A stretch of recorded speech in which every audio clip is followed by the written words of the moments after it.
দিনের বেলা কলিজার টুকরা মেয়ের গলায় ছুরি চালিয়ে মাথা আলাদা করতে পারে। মেয়েটি কেবল 1 থেকে ক্লাস 2 তে উঠেছে, 7 বছরের মতো বয়স হবে।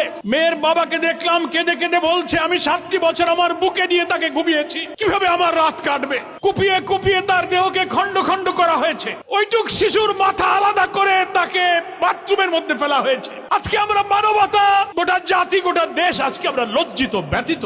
আমরা শিশুর আমিসার মা বাপ, এই দেশের সমস্ত মায়ের কাছে আমরা ক্ষমা প্রার্থী। মানবতা আপনাদের কাছে আমরা আজকে লজ্জিত। আমরা যারা রাজনীতি করি, সমাজ দেশ সভ্যতার দায়িত্ব নিয়ে মানুষের কল্যাণের জন্য যারা রাজনীতি আর আদর্শের কথা বলি, তাদের সামনে এত অমানবিক, এত ঘৃণ্য, এত পৈশাচিক দৃশ্য আমাদের বিবেক ক্ষতবিক্ষত হয়ে যাচ্ছে।